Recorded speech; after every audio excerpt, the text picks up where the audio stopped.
Assalamualaikum warahmatullahi wabarakatuh. Bismillah, walhamdulillah, wassalatu wassalamu ala rasulillah, wa ala alihi wa sahbihi wa man walah.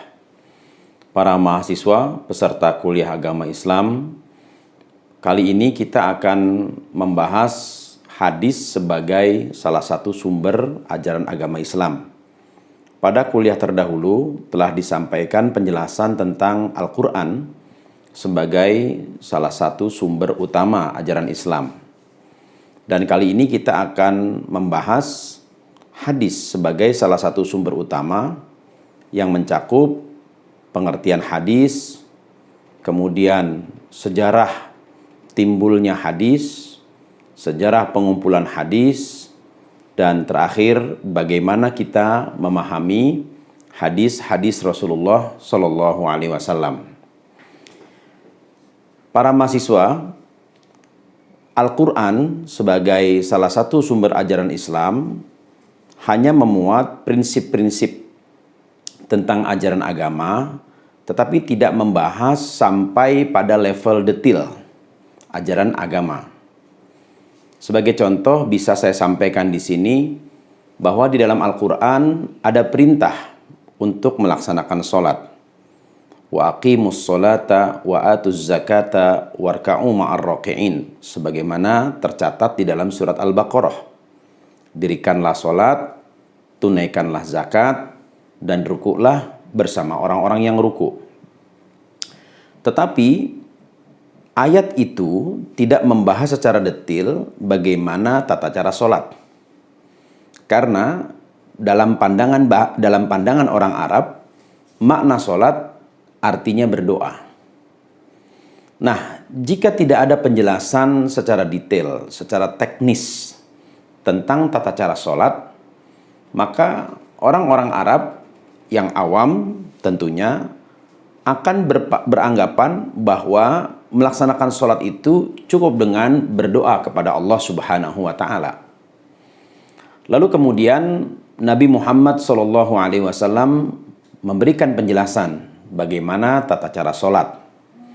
Sebagaimana kita bisa baca di dalam hadis riwayat Al-Bukhari dari Utsman bin Affan radhiyallahu anhu, bahwasanya Rasulullah SAW melaksanakan sholat sebagaimana yang kita laksanakan sekarang ini, yaitu mengangkat kedua tangan ketika beliau bertakbir, membaca surat Al-Fatihah, lalu membaca surat setelahnya, melakukan ruku, i'tidal, seterusnya sampai ditutup dengan salam.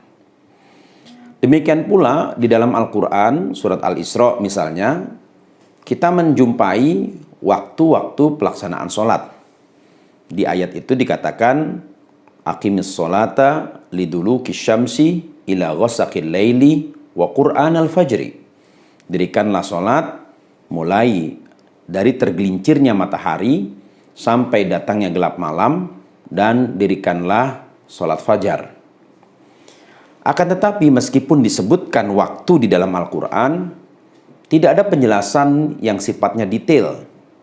Kapan dimulainya dan kapan kita melaksanakan sholat?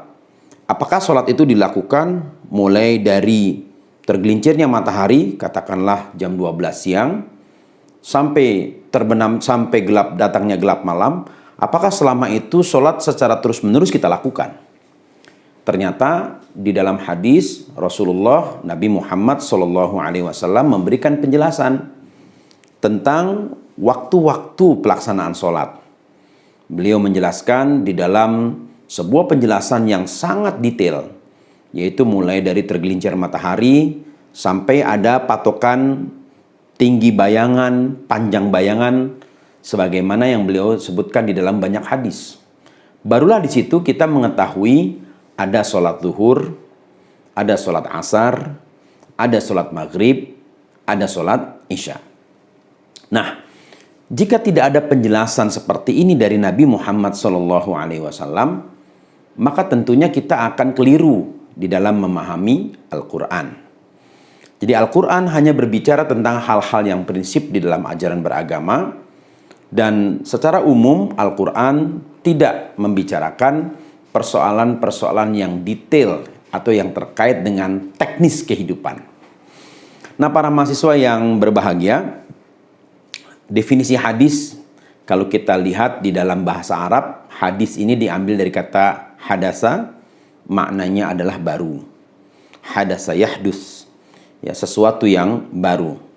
Jadi hadis ini adalah sesuatu yang baru, lawan dari kata qadim.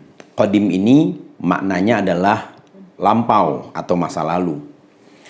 Maka hadis ini diartikan juga di dalam bahasa Arab dengan makna perkataan. Jadi di dalam Al-Quran dikatakan waman asdaqu minallahi hadisa. Ya, siapakah orang yang paling benar ucapannya, paling benar perkataannya selain daripada Allah. Jadi Al-Quran dikatakan sebagai hadis, artinya sebaik-baiknya, sebenar-benarnya perkataan.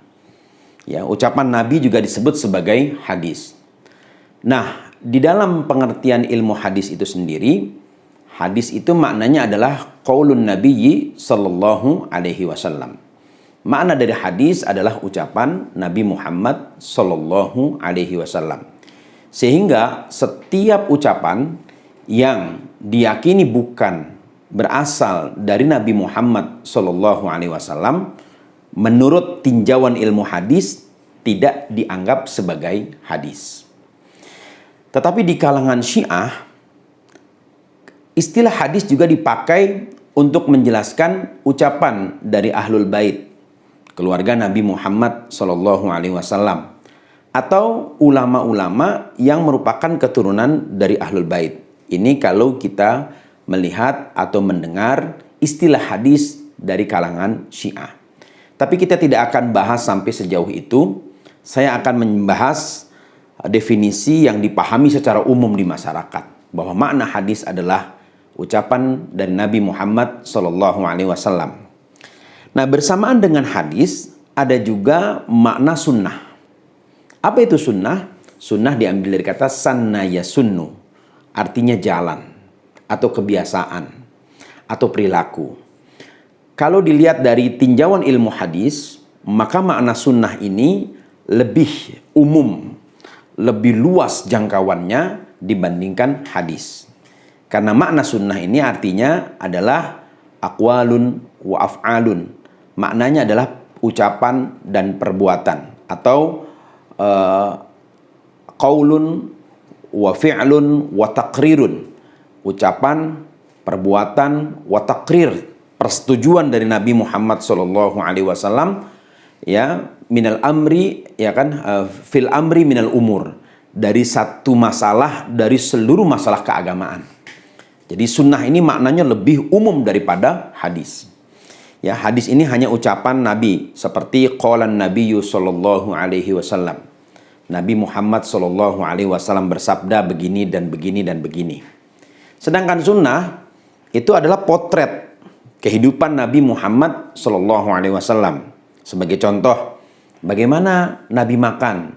Nah, itu disampaikan oleh orang-orang yang ada di sekitarnya, oleh istri-istri beliau, oleh putri beliau Fatimah, oleh menantu beliau Ali bin Abi Thalib, oleh cucu beliau Hasan dan Husain, atau oleh para sahabat yang selalu mengiringi beliau dalam kehidupan sehari-hari.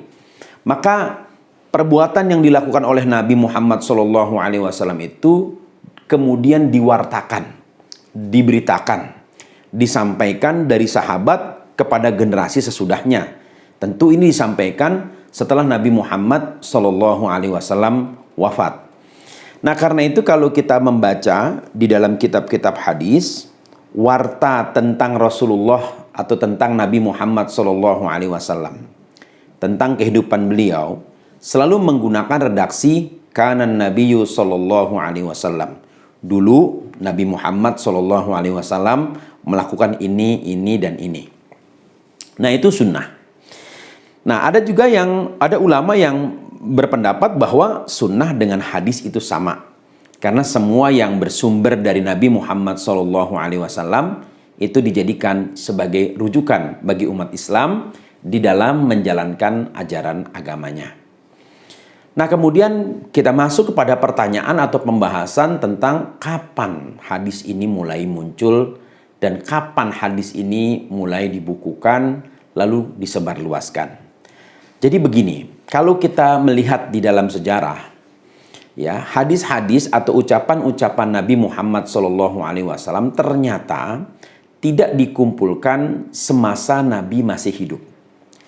Justru selama Nabi Muhammad SAW masih hidup, beliau memerintahkan kepada para sahabat untuk menulis Al-Quran.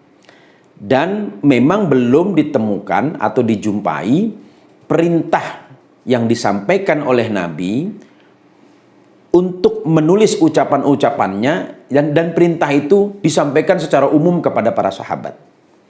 Tapi justru yang disampaikan secara umum kepada para sahabat adalah perintah untuk menulis Al-Quran.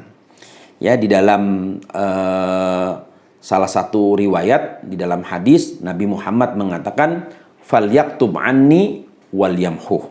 Hendaklah ada yang mencatat wahyu dariku dan hapuslah semua ucapanku. Nah, sehingga para sahabat pada masa Nabi SAW hidup lebih terfokus kepada penulisan dan pengumpulan wahyu-wahyu Al-Quran yang disampaikan kepada Nabi Muhammad SAW. Itu sebagaimana yang bisa kita dapatkan atau kita pahami dari video sebelumnya, bahwa para sahabat ada yang menulis wahyu itu di kertas, ada yang menulis di lembaran kulit kayu, ada yang menulis di batu, di tulang, dan sebagainya. Ya, jadi dari barang-barang yang bisa dikumpulkan, lalu kemudian didokumentasi, dan semua pencatatan itu dijadikan satu ke dalam satu buku atau satu mushaf pada masa kekhalifahan Abu Bakar As-Siddiq radhiyallahu anhu. Tetapi ada juga yang berpendapat bahwa sebenarnya pada masa Nabi sudah ada sahabat yang menulis hadis. Ya, di antaranya adalah Abu Bakar As-Siddiq radhiyallahu anhu, yang menurut penjelasan dari Dr. Mustafa Husni As-Sibai, Abu Bakar As-Siddiq radhiyallahu anhu, khalifah pertama atau pemimpin Islam yang kedua setelah Nabi Muhammad SAW, pernah menceritakan bahwasanya beliau menulis kurang lebih 5.000 ucapan Nabi Muhammad SAW, kemudian beliau membakarnya. Ada juga sahabat yang memang meskipun pada waktu itu tidak diperintah oleh Nabi untuk menulis ucapan-ucapan Nabi, tapi sengaja mengkompilasi dalam satu tulisan. Di antaranya adalah Abdullah bin Umar. Ini selain dari Abu Bakar As-Siddiq radhiyallahu anhu. Abdullah bin Umar menulis ucapan-ucapan Nabi Muhammad SAW karena didorong kecintaannya kepada Nabi Muhammad SAW. Lalu menjelang atau pada waktu penaklukan kota Mekah atau setelah penaklukan kota Mekah, Nabi memerintahkan kepada salah seorang sahabat untuk menulis ucapannya. Uktubu li Abi Syah, catatlah oleh kalian untuk seseorang utusan dari salah satu suku Arab bernama Abu Syah. Nah, ini yang dijadikan sebagai argumen oleh sebagian ulama hadis bahwasanya sebenarnya pada masa Nabi sudah dilakukan pencatatan terhadap ucapan Nabi Muhammad SAW. Nah, waktu berjalan, Nabi Muhammad SAW meninggal dunia. Ya, terjadilah dinamika politik di tengah umat Islam.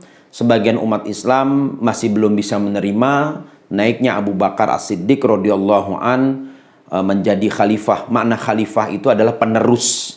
Ya, penerus dari perjuangan, penerus dari usaha dakwah, penerus dari risalah yang dibawa oleh Nabi Muhammad SAW. Beliau sebagai pemimpin umat dan juga pemimpin agama serta pemimpin politik. Nah, sebagian umat Islam di luar kota Madinah masih belum bisa menerima naiknya Abu Bakar sebagai khalifah. Lalu kemudian muncullah fenomena murtadnya atau keluarnya sebagian muslim di wilayah Yamamah dari ajaran Islam, yaitu dengan deklarasi yang ditandai dengan deklarasi bahwa mereka tidak akan mengirimkan zakat lagi ke pusat pemerintahan di Madinah. Nah, Abu Bakar As-Siddiq radhiyallahu an menghadapi fenomena ini, kemudian beliau mengeluarkan kebijakan untuk menumpas pemberontakan dan pada akhirnya pemberontakan itu berhasil dipadamkan.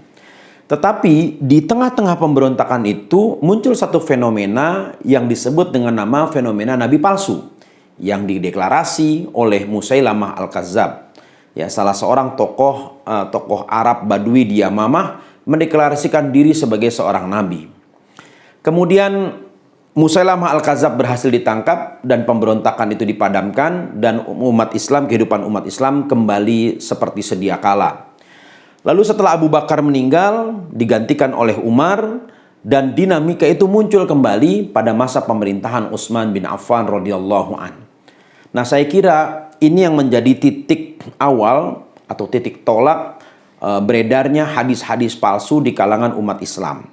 Jadi hadis-hadis palsu itu memang pada awalnya muncul sebagai respon atau sebagai reaksi ketidakpuasan sekelompok orang terhadap situasi politik yang berkembang pada saat itu. Maka dicari-carilah dalil, dicari-carilah legitimasi ya untuk membenarkan tindakan mereka, tindakan sekelompok orang melawan pemerintahan yang sah.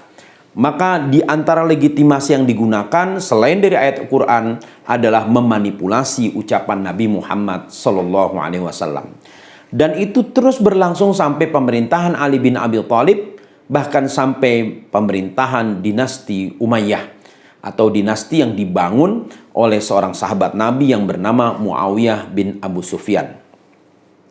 Nah, hadis-hadis palsu itu marak di masyarakat yang isinya adalah menjatuhkan kelompok lawan dan mengangkat kelompok yang didukung. Nah, ini yang kemudian memunculkan keprihatinan dari salah seorang khalifah dari dinasti Umayyah bernama Umar bin Abdul Aziz.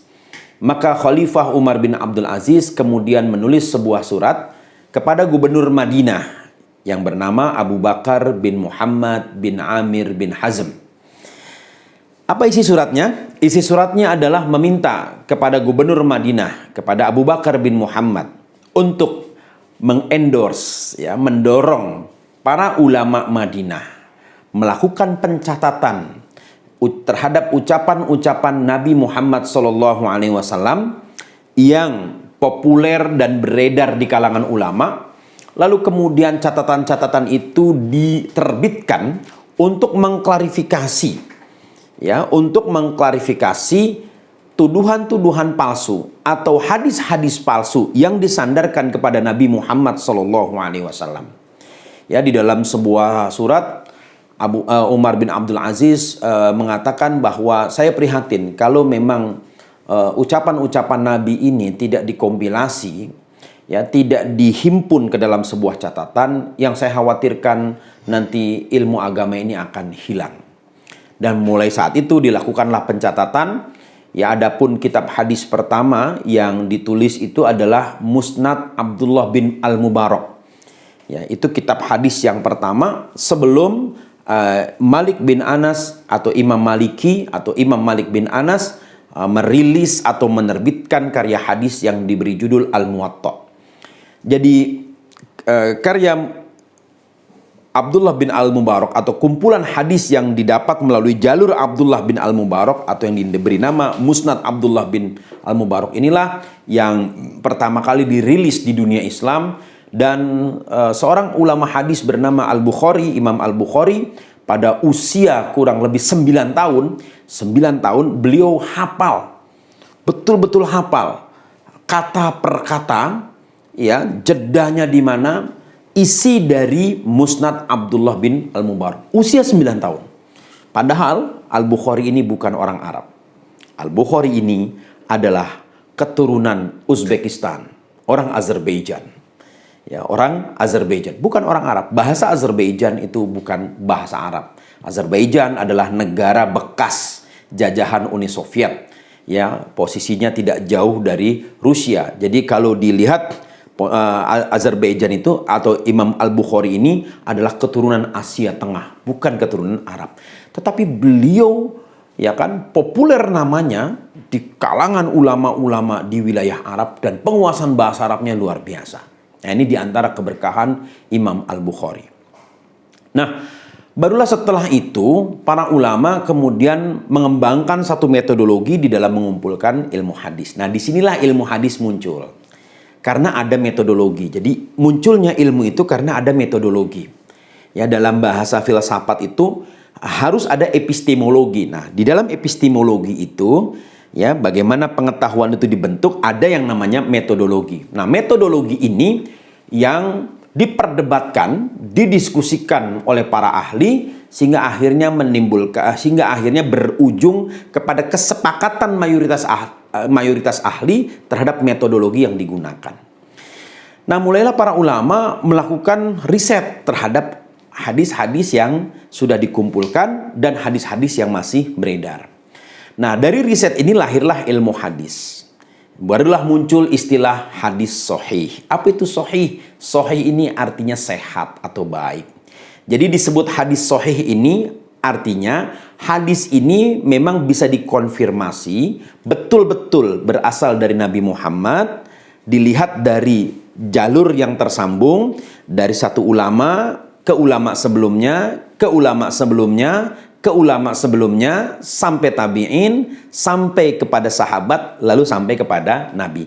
Jadi ada jalur yang bersambung dan tidak terputus. Ini syarat dari hadis sahih. Ini mohon dicatat ya, jangan sampai ini tidak dicatat. Ya, jadi syarat hadis sahih itu yang pertama adalah bersambungnya mata rantai penyampaian hadis. Lalu kemudian yang kedua, dilihat dari kualitas orang yang menyampaikan. Kualitas apa dulu? Kualitas yang dilihat kedua adalah kualitas ingatan orang yang menyampaikan hadis. Ingatannya bagaimana? Kuat atau lemah? Kenapa? Karena kualitas ingatan itu juga berpengaruh kepada kualitas informasi yang disampaikan. Utuh atau tidak utuh. Ya, maka rata-rata ulama hadis itu pada umumnya mempunyai daya ingat yang luar biasa. Bayangkan seperti Al-Bukhari. Saya ambil satu contoh kasus. Al-Bukhari itu mengumpulkan kurang lebih 5.746 hadis di dalam kitab hadis sahihnya. Nah, dari 5.746 hadis itu yang dikumpulkan oleh Al-Bukhari di dalam sahihnya, itu bukan cuma sekedar hadis, tetapi beliau juga mengingat nama-nama orang yang menyampaikan, urutan-urutan orang yang menyampaikan, ya, dari guru Imam Bukhari sampai kepada Nabi Muhammad SAW. Contoh, saya mengambil contoh. Misal di hadis pertama, Al-Bukhari itu menyebut urutan itu dengan sangat baik. Ya, telah menceritakan kepada kami Al-Humaidi. Ya kan, telah menceritakan kepada kami Sufyan bin Uyainah. Telah menceritakan kepada kami Atha. Ya kan? Telah menceritakan kepada kami Atha. Ya kan? Atha berkata telah menceritakan kepada kami dari Urwah, bukan Urwah. Telah menceritakan kepada kami Urwah, ya kan? Urwah telah menceritakan kepada kami ayah kami. Ya kan? Ayah kami berkata, ayahnya Urwah bernama Hisham. Ya, ayah kami berkata telah menceritakan kepada kami Aisyah radhiyallahu anha. 5 nama. 5 nama beruntut, ya kan? Disebut oleh Al-Bukhari dan itu hafal. Baru kemudian Aisyah berkata, Nabi Muhammad SAW bersabda. Ada 5 tingkatan yang dilalui oleh Al-Bukhari sampai kepada Nabi Muhammad SAW. Ini luar biasa. Bayangkan kalau misalnya di dalam Sahih itu ada 5.000 hadis dengan menghafal 5 tingkatan ini, berarti ada kurang lebih 25.000 nama yang diingat oleh Al-Bukhari. Dan Al-Bukhari bukan cuma sekedar mengingat nama-nama itu. Al-Bukhari juga tahu kualitas orang yang menyampaikan periwayatan itu. Ini yang luar biasa. Coba bayangkan, saya ingin uji Anda semua. Kalian masih ingat nggak nama teman SD kalian? Kelas 6. Nggak usah saya sebut dari kelas 1. Kelas 6 nama teman SD kalian. Dimulai yang duduk dekat pintu siapa? Dari bangku, dari meja dekat pintu siapa? Kemudian sebelahnya siapa? Lalu kemudian seberangnya siapa? Itu kan kalau di SD ada 4 baris itu. Bukan 5 baris kan? 4 baris ke sini, ya kan? Kemudian 10 baris ke belakang. Berarti kan ada 40. Satu rombongan belajar. Ingat nggak? Kalian masih ingat nggak nama-nama teman SD kalian kelas 6? Saya tidak mengatakan dari kelas 1. Kalau misalnya saya tanya, dari kelas 1 kita ingat nggak? Dari TK ingat nggak teman kita dari TK? Siapa teman kita waktu TK? Ya kan? Nah, belum lagi pas waktu SMP. Begitu kita SMP, kelas 1 SMP, ingat nggak satu kelas siapa? Belum lagi SMA, belum lagi teman bimbingan belajar, belum lagi teman nongkrong, teman santuy-santuyan, kan gitu. Ya kan, kalian belum tentu ingat kan nama-namanya siapa. Ini baru masuk UI saja sudah lupa, gitu kan. Ini gue teman SD lo, yang mana ya? Orangnya yang mana sih, kan gitu kan. Oh ternyata yang dilihat di Facebooknya atau di Twitternya itu mukanya udah dimanipulasi pakai Photoshop. Sehingga kalian pangling ya, tidak bisa mengenali teman kalian sendiri. Nah, Imam Al-Bukhari kembali lagi tadi, itu hafal 25.000 kurang lebih nama. Siapa yang menyampaikan hadis, dan sekaligus beliau tahu secara detail kualitas orang-orang itu. Oh, si ini orangnya pelupa. Oh, ini orangnya pernah mencaci maki seorang sahabat. Oh, ini orangnya begini, ini orangnya begini. Sehingga dari penilaian terhadap kualitas itu pengaruh juga kepada penilaian kualitas hadis. Jadi syarat yang kedua adalah kualitas rawi atau kualitas orang yang menyampaikan. Ya, terutama kualitas ingatan. Yang ketiga itu adalah kualitas ketakwaan yang disebut dengan nama adil. Adil itu apa sih maksudnya? Adil itu sesuai antara ucapan dengan perbuatan. Jadi kalau hadis itu memenuhi syarat 3 ini, yang pertama bersambungnya sanad, bersambungnya mata rantai, kemudian yang kedua ya kan kualitas orang yang menyampaikannya terpercaya, kuat ingatannya. Kemudian yang ketiga, orangnya ini adil. Adil dalam arti dia tidak banyak melakukan perbuatan dosa, sesuai antara ucapan dan perbuatan. Dia tidak pernah mencela satupun seorang sahabat Nabi, ya, maka ini masuk dalam kategori hadis sahih, hadis yang baik. Lalu kemudian ada lagi istilah hadis hasan. Hasan itu artinya baik, sahih itu sehat. Ya kan? Hasan itu baik, hasan itu derajatnya di bawah sahih. Dari aspek mata rantai penyampaian betul bersambung sampai Nabi, tapi ada masalah dengan kualitas orang yang menyampaikan. Ya kan? Kualitasnya apa? Ya orangnya agak-agak pelupa. Orangnya agak-agak pelupa. Nah, biasanya memang problem dari hadis itu terletak kepada bagaimana cara penyampaian dan bagaimana kualitas penyampaian. Jadi hasan ini masih setingkat di bawah sahih. Baru kemudian di bawah hasan ada namanya dhaif atau lemah. Nah, lemah ini artinya apa? Ya kalau mata rantainya terputus, tidak bisa dikonfirmasi sampai kepada Nabi Muhammad SAW. Begitu dilacak, loh ini kok ada yang nggak nyambung. Dari misalnya Abdullah kepada Umar, kok ini tidak nyambung? Ya kan, ini kenapa sebab putusnya? Lalu kenapa Abdullah mengaku bertemu dengan Umar? Maka sampai di sini saja sudah masuk dalam kategori dhaif. Nah, di bawah dhaif lagi ada namanya palsu. Palsu itu yang tidak jelas asal usulnya. Nah, ini yang mungkin kalau dalam bahasa media sosial sekarang kita sebut sebagai berita hoax atau berita palsu. Tidak bisa kita konfirmasi kepada siapapun.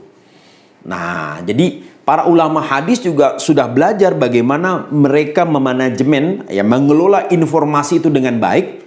Karena informasi ini terkait dengan pelaksanaan ajaran agama. Sehingga informasi-informasi tentang agama itu betul-betul bisa dipertanggungjawabkan sesuai dengan metodologi yang disepakati. Nah, ini baru muncul, ya, baru muncul ilmu hadis ini begitu Al-Bukhari menulis Sahih Bukhari. Jadi kalau ada pertanyaan, kapan kriteria sahih, hasan, dhaif itu muncul? Yaitu baru muncul begitu Al-Bukhari merilis atau menerbitkan karya yang diberi judul Al-Jami' As-Sahih, atau yang lebih mudahnya diingat dengan sebutan Sahih Al-Bukhari. Nah, baru dari sini kemudian dilakukan seleksi verifikasi. Oh, ini hadis ini muatannya politik misalnya. Ini kok isi hadisnya kebanyakan mencaci maki Ali. Begitu dilihat, oh ternyata orang yang menyampaikan ini punya keberpihakan terhadap Muawiyah. Atau ada satu kabar riwayat hadis isinya mencaci maki bahkan melaknat Muawiyah. Begitu diverifikasi ternyata orang yang menyampaikan adalah orang yang merupakan pendukung fanatik Ali bin Abi Thalib, sehingga akhirnya orang itu menyerang Muawiyah bin Abu Sufyan. Nah, itu sejarahnya seperti itu. Nah, kemudian yang perlu kita pahami sekarang adalah bagaimana memahami hadis. Ini penting. Para mahasiswa yang berbahagia, ada seorang ulama bernama Ibnu Wahab Al-Maliki. Ini seorang ulama mazhab Maliki. Beliau melempar satu pernyataan yang kontroversial. Kata beliau, al-hadisu madallatun illa lil ulama. Hadis itu adalah tempat orang awam bisa menjadi sesat, kecuali bagi para ulama. Kenapa seperti itu? Karena begini, orang awam, hadis itu, kalau kita baca hadis ya, itu tidak seperti kita membaca undang-undang, itu harus ada penjelasannya. Tidak seperti kita membaca tatib atau tata tertib. Oke, let's say undang-undang masih ada turunannya namanya peraturan pemerintah. Tapi tatib itu nggak ada turunannya. Tatib itu sudah menjadi aturan baku. Ada sebagian orang Islam yang masih berpendapat bahwa hadis itu seperti manual book, seperti buku manual. Tahap 1 ini, tahap 2 ini, tahap 3 ini, tahap 4 ini, dan seterusnya. Padahal tidak seperti itu. Tadi sudah disampaikan di awal kuliah bahwa hadis ini adalah sumber utama ajaran Islam setelah Al-Quran. Jadi fungsi dari hadis ini adalah menjelaskan Al-Quran. Maka jika kita membaca hadis tanpa didampingi oleh orang yang menguasai ilmu hadis dan orang yang memahami ilmu fikih, besar kemungkinan kita akan terjerumus ke dalam kesesatan. Ada satu contoh kasus ya di Jakarta pada tahun 1979. Oh, bukan di Jakarta, di Bandung. Peristiwanya di dua tempat, Jakarta dan Bandung. Ada sekelompok pengajian, waktu itu dipimpin oleh seorang ustadz dari Lampung, saya tidak perlu sebut namanya. Dan ujung dari pengajian ini adalah pembajakan pesawat Garuda di Woyla pada tahun 82 kalau tidak salah. Nah, begitu diruntut, kenapa bisa sampai terjadi aksi pembajakan? Itu awalnya dari keliru di dalam memahami hadis. Bagaimana pemahaman hadis yang berkembang atau yang dikembangkan di pengajian itu? Jadi di dalam pengajian itu dikembangkan pemahaman terhadap hadis secara literally, secara literal, secara verbatim, kata per kata. Tidak melihat kepada penafsiran kontekstual atau tidak melihat kepada penafsiran teleologis, penafsiran yang melihat aspek tujuan dari diucapkannya hadis tersebut. Jadi ada satu hadis ya yang memang benar ini hadis, tapi harus dipahami konteksnya. Ya, di dalam hadis itu dikatakan siapa yang mengatakan seorang muslim, ya, seorang muslim dengan ucapan kafir, dengan perkataan kafir, atau siapa yang mengatakan kepada seorang muslim wahai kafir, maka halal darahnya. Nah, hadis ini tidak dipahami konteksnya. Ketika Nabi mengatakan seperti itu, bagaimana maksudnya? Lalu oleh sang ustadz, ya, hadis itu dijadikan sebagai alat legitimasi bolehnya membunuh orang yang menuduh pengajian mereka sesat. Alasannya ada hadisnya. Ketika ditanya, Ustadz, itu kan tindakan pembunuhan melawan hukum. Oh, itu hukumnya hukum tauhid. Itu hukum tauhid, hukum kafir, bukan hukum Islam. Kita hanya diperintahkan untuk taat kepada hukum Islam, yaitu Al-Quran dan Sunnah. Jawaban ustadznya begitu. Sehingga karena pemahaman yang sempit seperti itu, akhirnya terjadilah eksekusi, ya, tindakan persekusi, membunuh seorang muslim yang sedang memimpin sholat berjamaah karena imam sholat itu pernah mengatakan pengajian ini sesat. Itu rame di kota Bandung sampai pada akhirnya dilakukanlah tindakan penangkapan, dan yang di Jakarta, teman-teman mereka yang di Jakarta yang tidak ditangkap kemudian melakukan aksi pembajakan dengan tuntutan supaya kawan-kawan mereka yang ditahan di kantor polisi di kota Bandung pada tahun itu, pada tahun 80-an itu dibebaskan. Nah, ini satu contoh bagaimana keliru di dalam memahami hadis. Dan kekeliruan ini ternyata tidak saja terjadi pada tahun itu. Justru kekeliruan ini berkembang di kalangan anak-anak muda, kalangan mahasiswa yang baru sadar atau yang baru melek ajaran agama. Sehingga setiap ucapan Nabi langsung dipahami tekstual begini. Oh, ini yang harus diamalkan. Padahal tidak seperti itu. Harus ada penjelasan. Ya, penjelasan kenapa Nabi mengatakan seperti itu. Konteksnya apa pada saat itu. Karena bagaimanapun juga ketika kita membaca hadis, parameter atau ukuran yang kita pakai itu adalah nilai-nilai maqasid atau tujuan yang termuat di dalam Al-Quran. Apa nilai-nilai utamanya? Nilai-nilai utamanya adalah wa ma arsalnaka illa rahmatan lil alamin. Tidaklah kami utus engkau wahai Muhammad kecuali menjadi rahmat bagi alam semesta. Nah, rahmat di sini kalau kita perhatikan, kita kaji maknanya, rahmat di sini maknanya adalah kasih sayang. Ya, maka Nabi Muhammad mengatakan kepada para sahabat, irhamu man fil ardi. Sayangilah makhluk Allah yang ada di muka bumi tanpa kita membeda-bedakan siapa mereka, apa mereka, dan bagaimana mereka. Irhamu man fil ardi, yarhamkum man fis sama. Nanti yang di langit akan menurunkan rahmatnya kepada kalian. Itu hadis yang diriwayatkan oleh Al-Hakim, Al-Bukhari, An-Nasai, dan At-Tabrani. Dan hadis ini adalah hadis hasan. Nah, jadi itu yang kita pakai parameternya sebagai ukuran. Jadi ketika kita membaca hadis, ini mengusung semangat rahmat atau tidak. Ya kan?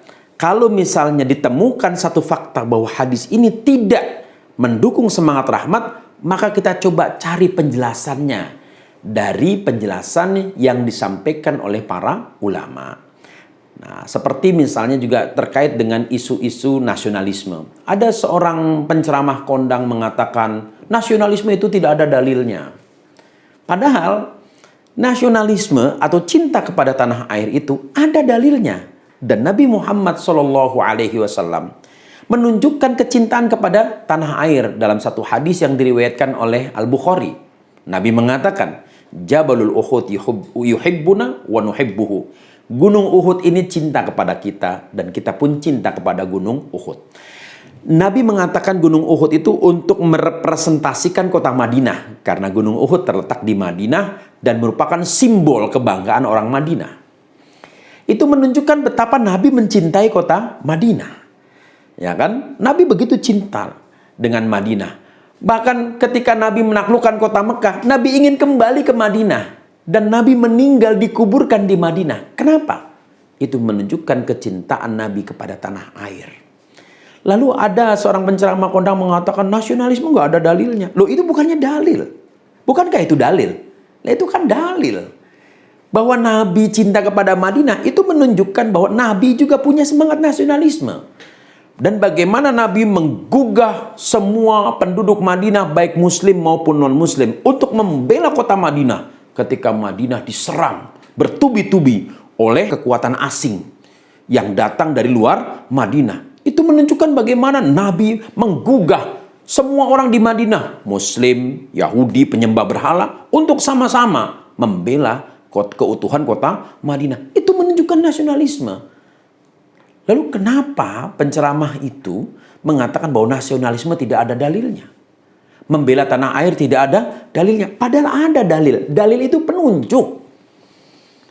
Ada argumen yang menunjukkan bahwa Nabi cinta kepada tanah air. Nah, ini pemahaman seperti ini, ya, pemahaman seperti ini, ya, maksudnya seperti penceramah yang tadi saya sebutkan, saya singgung tadi, yang mengatakan bahwa nasionalisme tidak ada dalilnya, itu kan berangkat dari tidak utuhnya proses belajar dan tidak cermatnya, ya, di dalam membaca hadis-hadis Nabi Muhammad Shallallahu Alaihi Wasallam. Jadi betul apa yang dikatakan oleh Ibnu Wahab Al-Maliki tadi, bahwa hadis itu adalah tempat di mana orang awam berpotensi menjadi sesat illa lil ulama, kecuali buat ulama. Maka jika kita membaca hadis bersama dengan para ulama, insya Allah kita akan mendapatkan pemahaman yang utuh, bukan pemahaman yang keliru. Karena agama ini semangatnya adalah semangat wasatiyah, semangat moderasi, ya kan? Bukan semangat tafrid, bukan semangat ekstrim. Nah, sampai di sini mudah-mudahan bisa dipahami oleh Anda semua peserta kuliah agama bagaimana hadis Nabi Muhammad SAW, dan mohon diperhatikan setiap detail dari penjelasan yang tadi saya sampaikan, dan silakan kalian diskusikan. Ada satu pertanyaan yang nanti akan menjadi bahan diskusi dan ini nanti dikumpulkan ke dalam tugas. Pertanyaannya adalah, apabila ada satu hadis yang maknanya bertentangan dengan Al-Quran, apakah hadis itu atau seluruh hadis itu menjadi tidak penting untuk kita jadikan sebagai sumber ajaran Islam? Ya, sekali lagi, apabila ada satu hadis yang maknanya bertentangan dengan Al-Quran, apakah dengan begitu semua hadis menjadi tidak penting atau tidak perlu kita jadikan sebagai sumber ajaran Islam? Silakan ini didiskusikan secara berkelompok. Terima kasih atas perhatian yang Anda berikan. Wassalamualaikum warahmatullahi wabarakatuh.